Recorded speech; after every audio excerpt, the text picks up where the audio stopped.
Amados irmãos e irmãs, é um prazer estar aqui e ter esse privilégio de poder pregar a palavra do Senhor na minha língua nativa, em português. Hoje, nós vamos estar analisando o capítulo 9 de Atos, do verso 1 ao 9. Eu vou usar a Nova Almeida atualizada, a versão da Bíblia.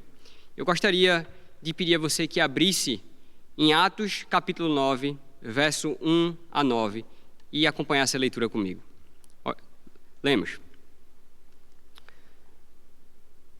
Saulo, respirando ainda ameaças e morte contra os discípulos do Senhor, dirigiu-se ao sumo sacerdote e lhe pediu cartas para as sinagogas de Damasco, a fim de que, caso achasse alguns que eram do caminho, tanto homens como mulheres, os levassem presos para Jerusalém.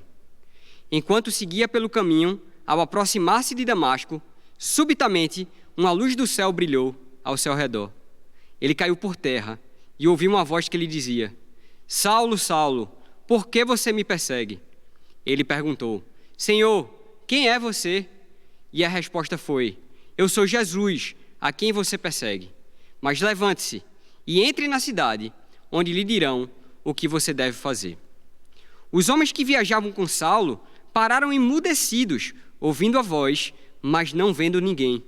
Então Saulo se levantou do chão e, abrindo os olhos, não podia ver. E, guiando-o pela mão, levaram-no para Damasco. Esteve 3 dias sem ver, durante os quais nada comeu, nem bebeu. Vamos orar. Senhor Deus e Pai, obrigado, Senhor, pelo teu santo dia. Pai, que privilégio, Senhor, poder ser teus filhos e poder nos reunirmos, mesmo que virtualmente, para escutarmos, para ouvirmos a tua palavra, Senhor. A tua palavra é viva, como diz a tua Escritura, como tu diz, Senhor.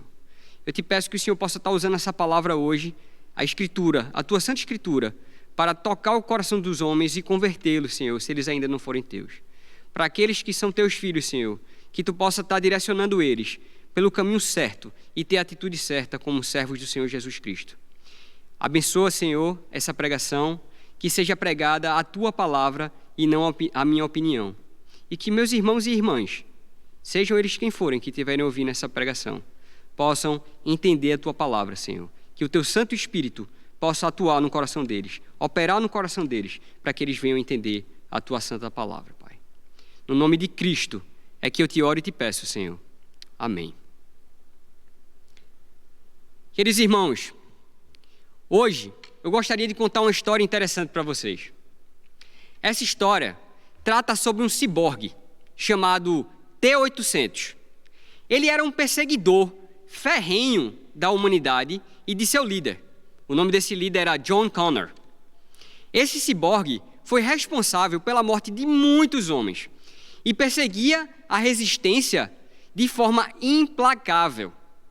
Porém, um dia, em uma de suas incursões, esse ciborgue foi capturado pelo líder dos humanos, isto é, John Connor. E ele foi reprogramado e, desta forma, ele mudou completamente. Ao invés de ser perseguidor, ele passou a ser servo. Ele passou a servir esse líder e a resistência à raça humana.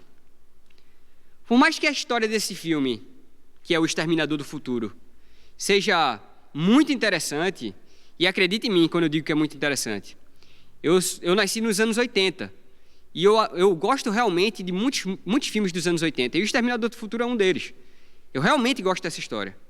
Hoje, nós vamos tratar de uma história que é muito mais interessante, pois a história que nós vamos tratar hoje é uma história verídica, ela é verdadeira, ela realmente aconteceu. Hoje vamos analisar o livro de Atos, no capítulo 9, do verso 1 ao 9, que trata sobre a conversão de um homem. O homem, o qual era um feroz perseguidor da igreja e inimigo do líder da igreja, que é o Senhor Jesus Cristo. A grande ideia desse texto é que a salvação é o resultado da soberania e graça de Deus. Vou dizer de novo. A salvação é o resultado da soberania e da graça de Deus. Para a gente poder explicar de forma clara como isso ocorreu, vamos abordar em 2 pontos.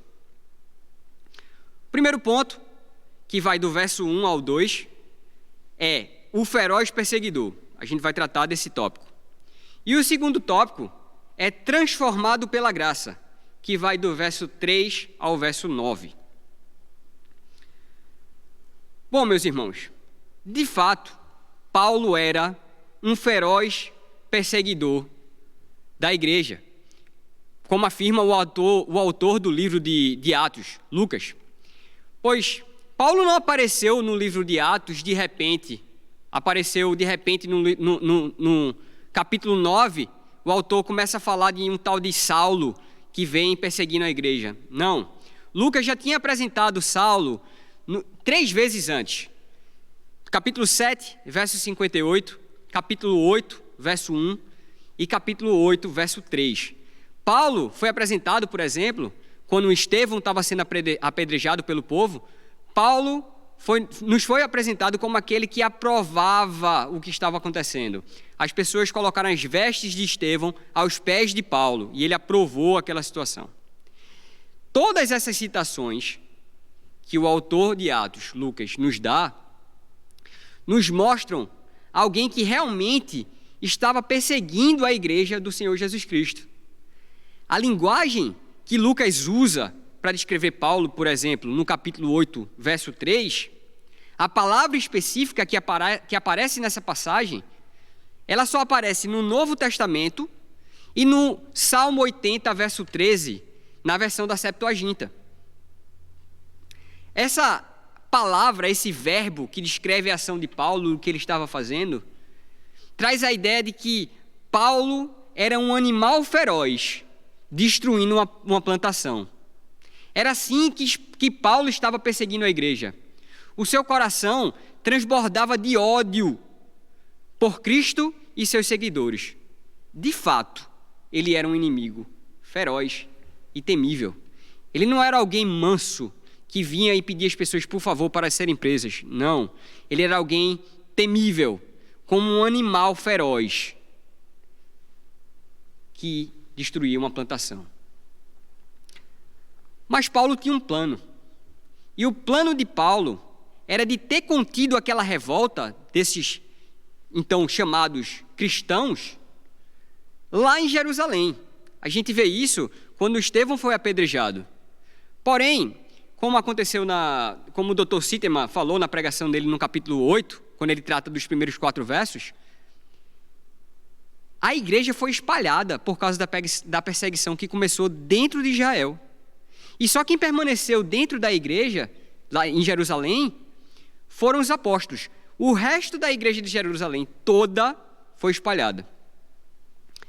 Então, o plano inicial de Paulo, que era conter aquela revolta ainda em Jerusalém, não deu certo. Então, ele pensa em outro plano.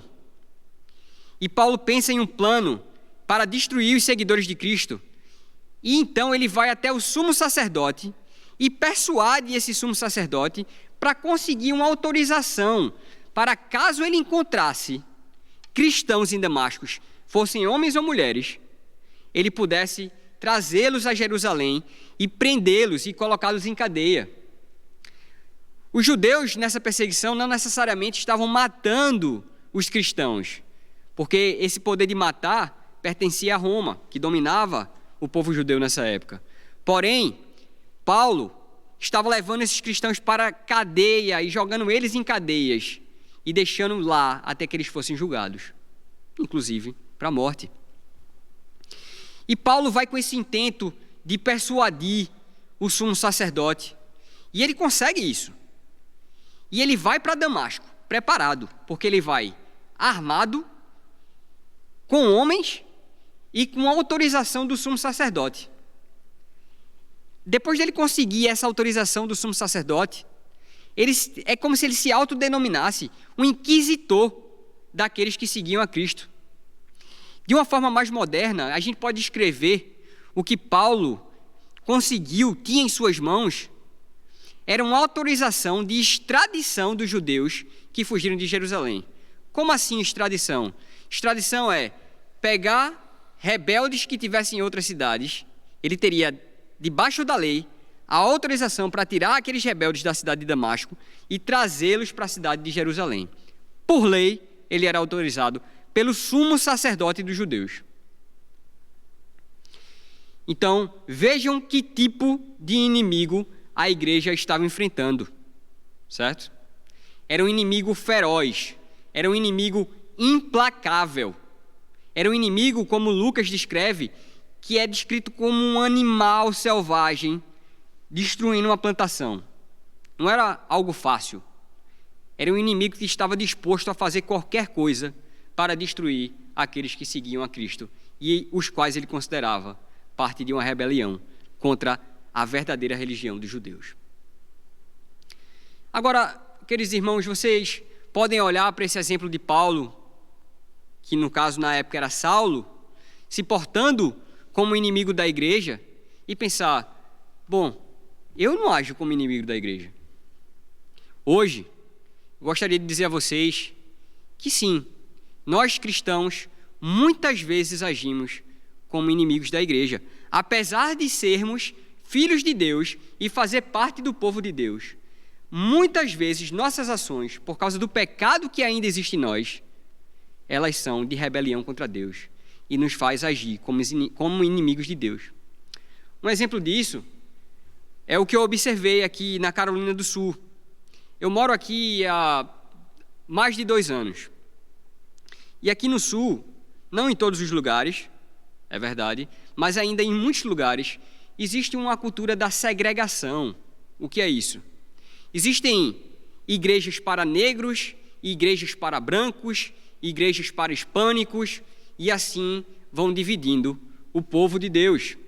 Esse tipo de atitude de separar o povo de Deus em grupos, eu diria até em castas, é uma atitude anticristã, é uma atitude que vai contra o reino de Deus, que vai de encontro ao avanço do reino de Deus.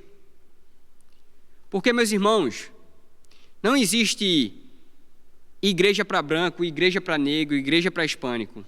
O que deve existir é a igreja.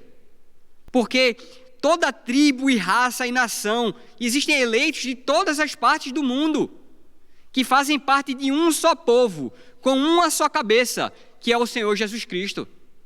Então, quando homens ou até a própria igreja tomam a atitude de fazer igrejas para negros, igrejas para brancos, igrejas para hispânicos, estão dividindo a igreja de Deus, o povo de Deus.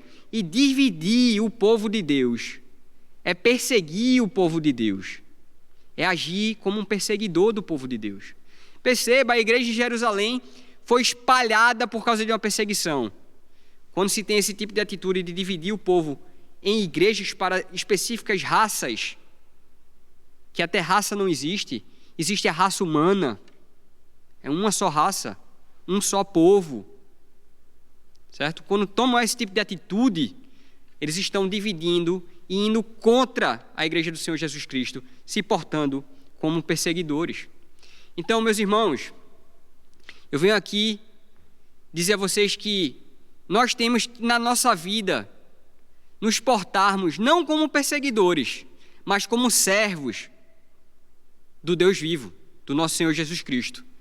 Avançar o reino de Deus, não separar o povo de Deus. Em muitas outras áreas da sua vida você pode estar agindo como um rebelde, como alguém que está espalhando o povo, como um perseguidor da igreja. E hoje eu venho aqui dizer para você, mude, tenha uma atitude de servo, preze pela unidade da igreja, viva uma vida de serviço ao Deus vivo e não de perseguidor. Faça jus ao nome que você carrega, ao nome de cristão. Faça jus a esse nome e viva de acordo com ele. O segundo ponto que o texto trata é transformado pela graça, que vai do verso 3 ao verso 9. Vamos ler agora do verso 3 ao verso 9. Acompanhe comigo, por favor.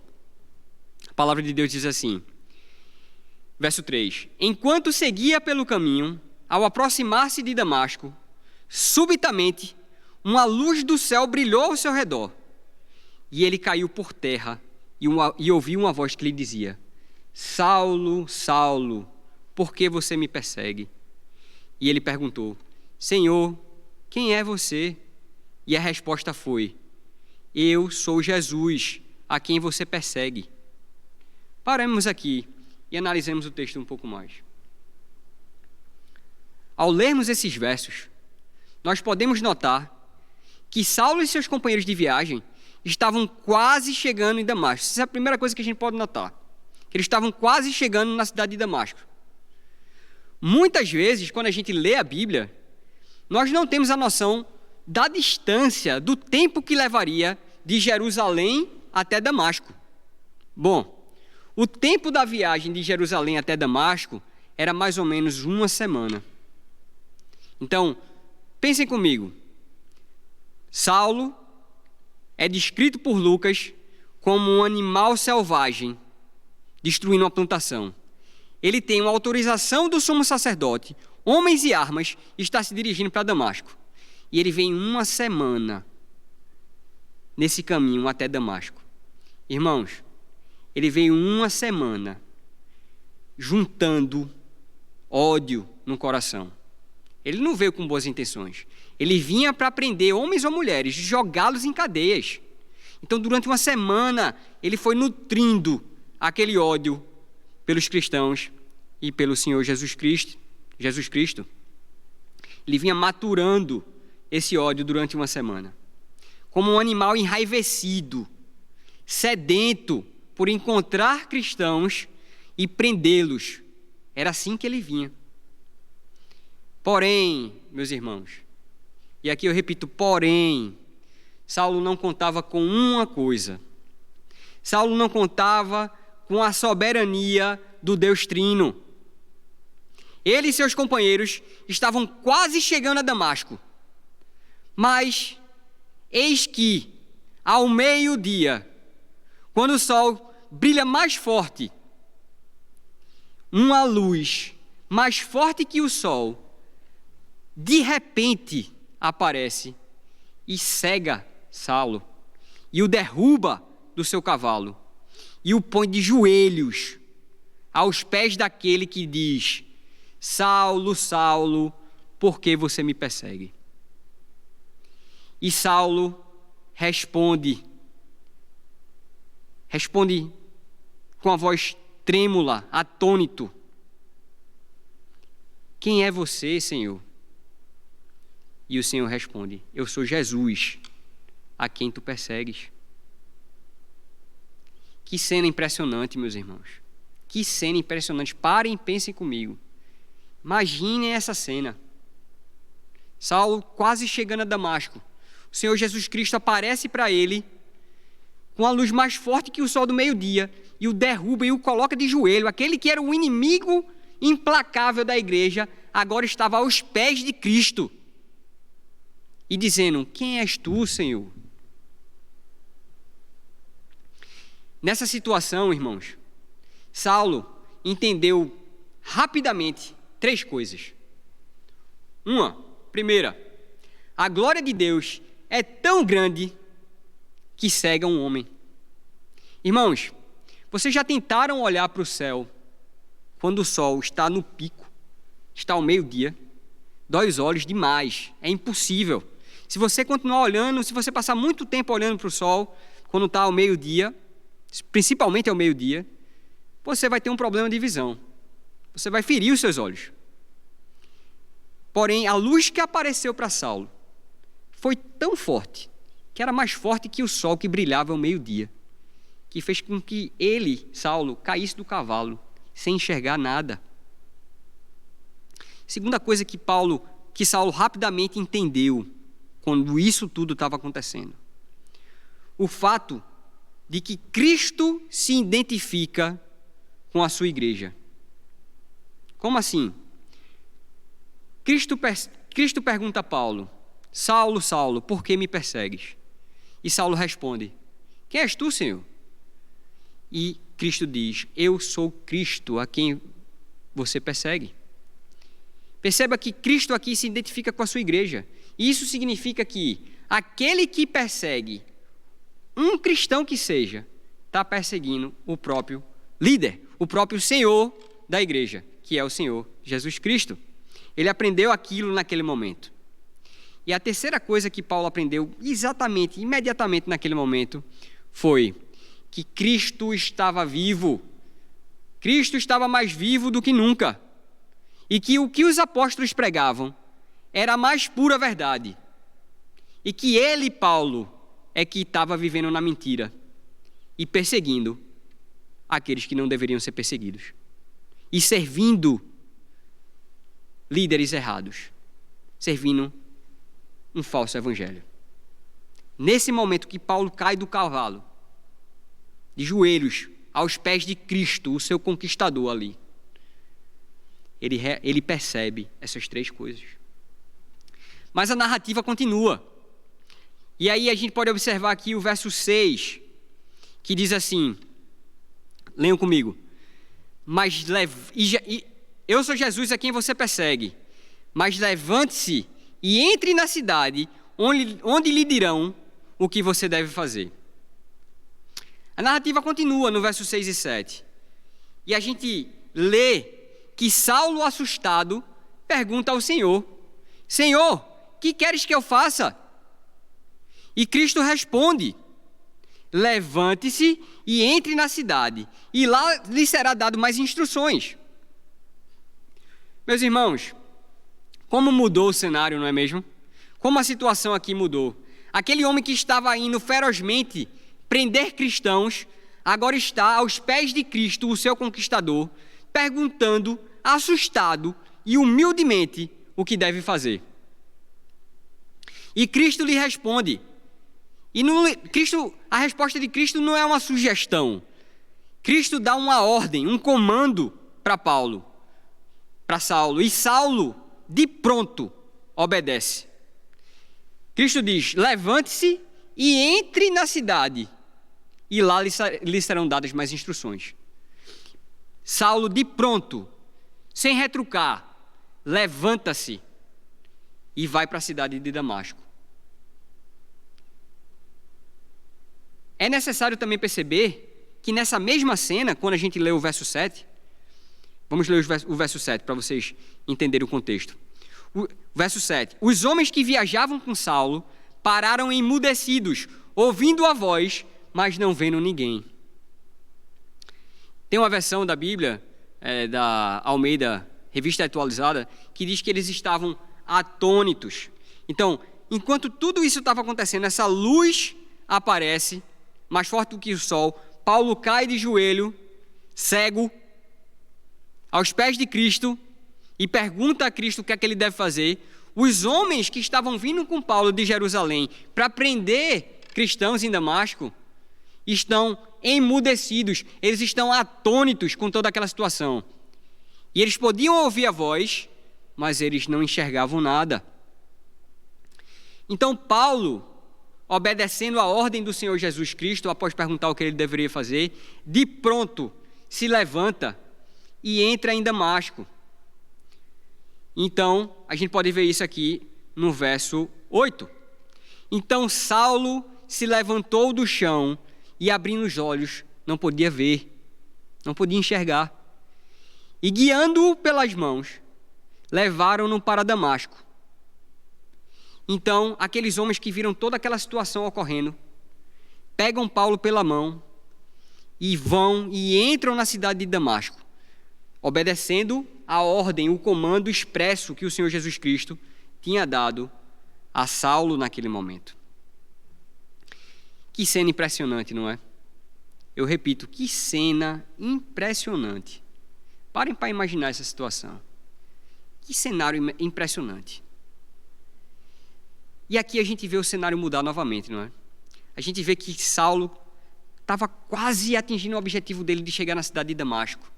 E então, ele pretendia chegar nessa cidade de Damasco como um animal feroz, que ele vinha nutrindo aquele ódio dos cristãos durante uma semana de viagem de Jerusalém para Damasco. Ele pretendia entrar com todo o seu orgulho e poder que tinha recebido do do sumo sacerdote, com aquela ordem de extradição que ele tinha na mão, com as armas que ele estava munido e com os homens que vinham com ele. Ele pretendia entrar assim, com poder na cidade.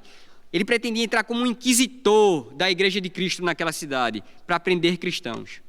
Porém, o cenário mudou drasticamente, graças à soberania de Deus. Graças à soberania de Deus.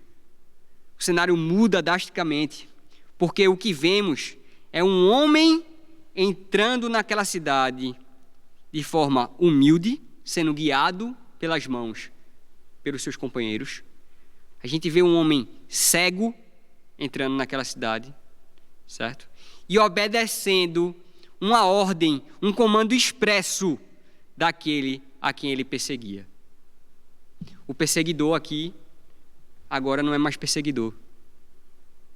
Agora ele obedece à ordem do Senhor Jesus Cristo. Irmãos, isso é muito interessante a gente observar isso. E eu quero que vocês leiam e entendam esse texto com a ideia central do texto na mente, que é: a salvação é o resultado da soberania e da graça de Deus.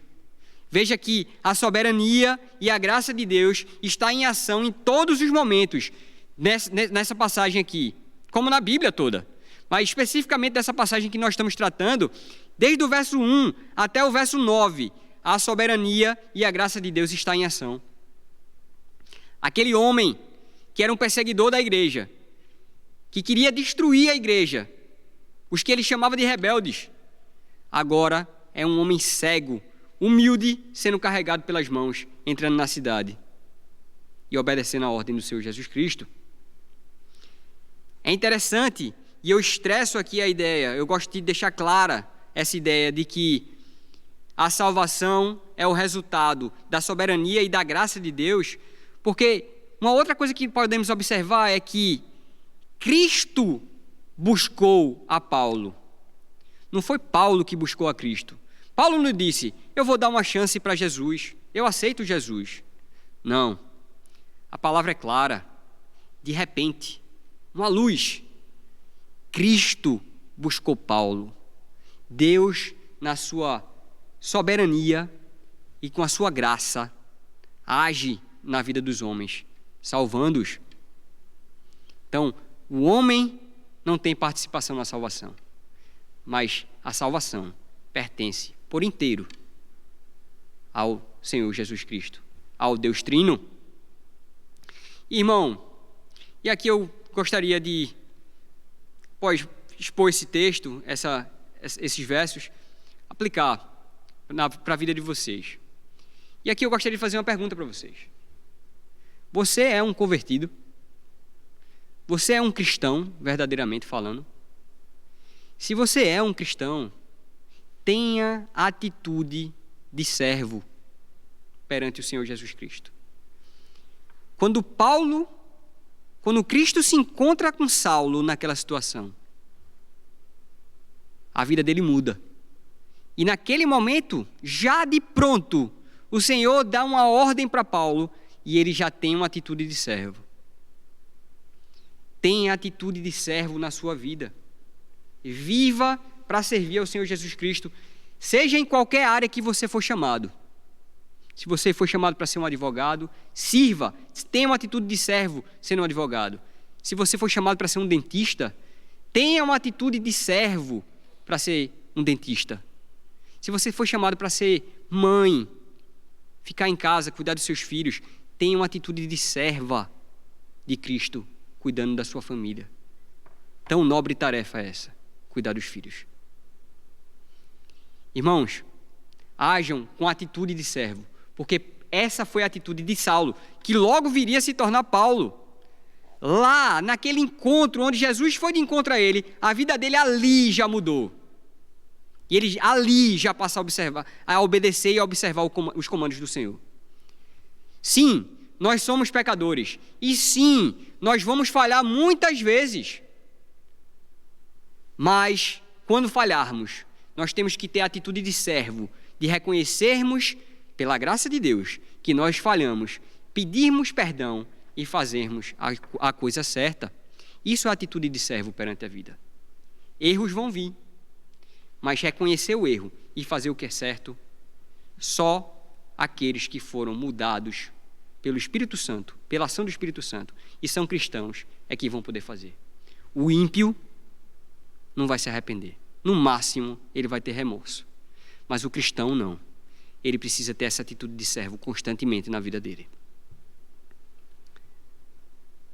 Bom, no filme O Exterminador do Futuro, nós vemos que o T-800 volta no tempo para servir John Connor e chegando até a dar sua vida para aquilo que ele foi designado. Ele voltou no tempo para servir John Connor e salvar a humanidade do dia do juízo, que ia ser aplicado pela Skyline, que era uma inteligência artificial. E ele dá a vida dele para salvar a humanidade de John Connor, por esse propósito que ele tinha. E no final do filme, e aqui me desculpe os spoilers, é para as pessoas que não assistiram o filme, mas no final do filme ele tem uma frase, ele diz uma frase emblemática. Ele diz assim: "Hasta la vista, baby." Ele está morrendo, matando o ciborgue inimigo, livrando a humanidade do dia de juízo final, e ele fala "Hasta la vista, baby." E dá a sua vida pela resistência e por John Connor. Apesar de ser um filme que prende a atenção de muitas pessoas e ser um filme realmente interessante, esse filme é apenas uma ficção. A história que acabamos de ler, narrada nas Escrituras Sagradas por Lucas, é algo que realmente aconteceu, é verídica, como eu já disse antes. Saulo, que era um feroz perseguidor, pela soberania e graça de Deus, foi convertido. De um animal feroz, ele passou a ser uma ovelha, e uma ovelha com um coração de pastor. Irmãos, isso só pode acontecer pela soberania e pela graça de Deus. E porque a salvação é um resultado da soberania e da graça de Deus. Era impossível para um homem como Paulo se tornar uma ovelha de Cristo a serviço do Evangelho, pregando o Evangelho. Era impossível. Só Deus tinha o poder de pegar aquele homem, que era um inimigo feroz da igreja, e transformá-lo num servo fiel. E Deus faz isso. Eu disse que no filme existe uma frase emblemática, não é mesmo? Pois saiba que na vida real, o apóstolo Paulo tem uma frase muito mais marcante. Aquele homem que era um perseguidor implacável, após ser convertido, passou a ser um fiel defensor da fé. E sofreu muito por Cristo.